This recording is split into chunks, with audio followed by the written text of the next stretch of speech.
I never heard anyone mention gay. In fact, gay wasn't gay then. Right. The first thought that occurred to me, which occurs to most mother of gays, is selfish. I won't be a grandmother. So, of course, I was the only person who ever had gay sons. Your mother said, What?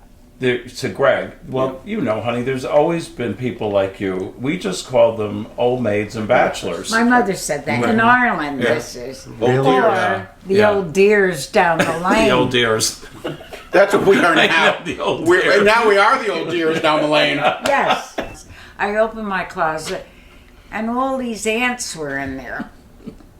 And I'm, and their queen was in there. And I'm yelling all around the house, there's a queen in my closet. I got the exterminator. I said, why do they do that? He said they like to get together every now and then. He had a cabinet that I had a key, a lock, the little one. Do you remember that? Yeah.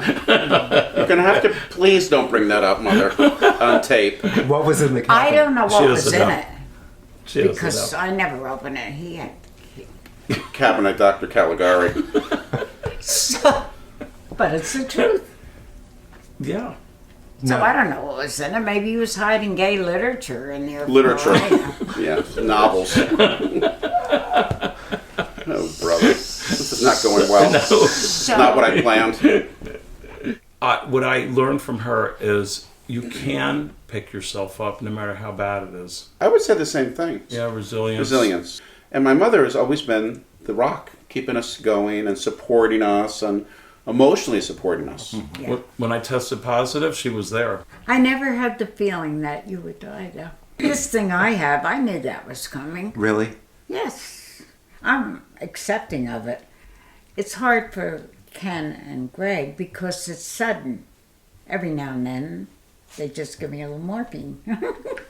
There you go. I had my funeral arrangements made a year ago. I'm 89.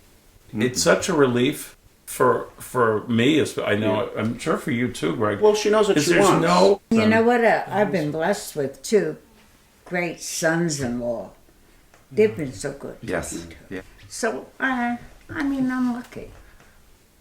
We can't, it's hard to think, I can't really, it's been 31 years my mother's lived with me, and I can't, since 1986 with my grandmother, I can't imagine what coming back to this little house would be like without her presence. That's what I said to you. You know? I said, part of me wants to run away with Scott and leave it all, you know, like, of course. like I've had these thoughts like I can't, don't want to be in this house anymore. But that's not, that's just a feeling. That's silly. This is well, a it's nice not. house. No, but you know what? It's not silly because I said that to Greg. I said it is as hard, and it's going to be hard. The thought I'm getting choked up thinking now. But if I won't go home to an empty house. Yeah. But it came to this. But I tell them there's an upside. Yeah. I'm not here. They can chase each other around the whole house naked if they want to. That's a horrible. That's a horrible. That's thought. a horrible thought.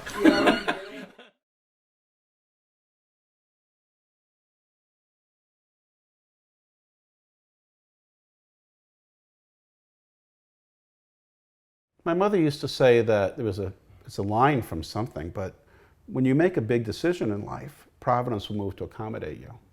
And it's true. The bottom line for us is that she embraced us. She had her period of adjustment. Yeah. But celebrate. I mean, she wrote a letter in 1989 to Cape Cod Times defending her gay sons against the senators at that time in Massachusetts who were homophobic. Because this was called Family First. Yeah, that's what it was. That was family for anything that says family. She was so outraged by that. The letter basically said that I want to put you on notice that a mother protecting her child is a force to be reckoned with. She said, "Are we not family?" Yeah, are we not a family? At that time, it was bold. Yeah, it was very bold. I think, and it wasn't long after that P-Flag started. And we heard they were trying to get one together in Brewster, and she jumped at it. Yeah. She jumped on it. And we went for quite a long time. We did. To that. We were very involved. She helped a lot of mothers.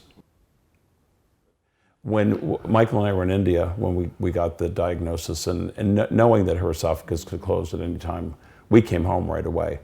And I was jet lagged, but the next day I spent all day with her. I was there from like 10 in the morning till 7 at night.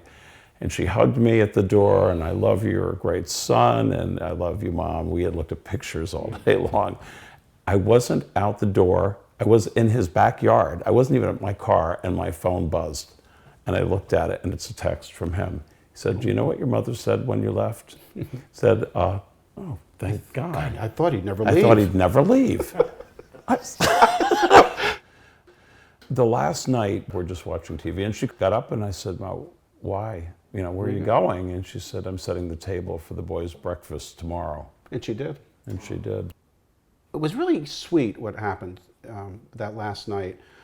She wanted to go to bed. And now she hadn't had water for 4 days, so her heart was getting unstable too.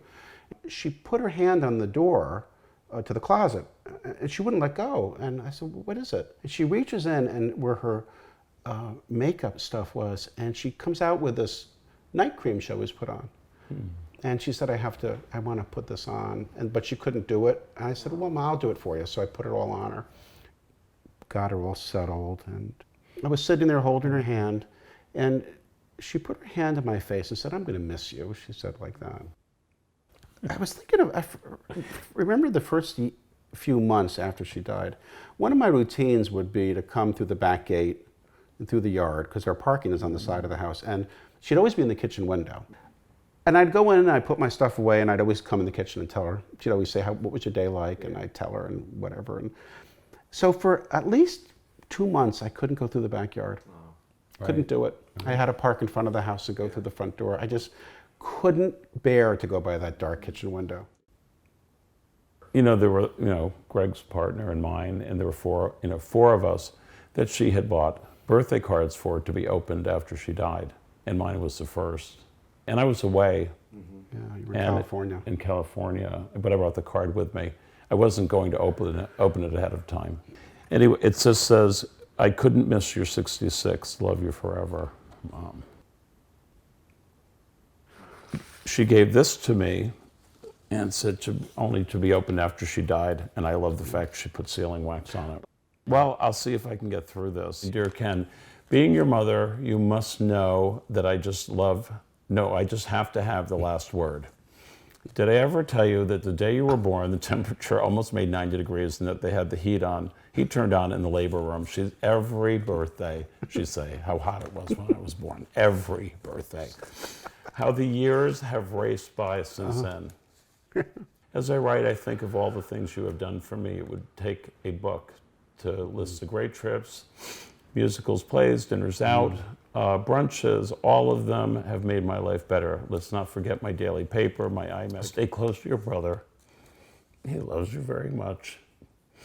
Do not let anything come between you. Finally, and I do mean finally, I love you, love you, love you. Mom.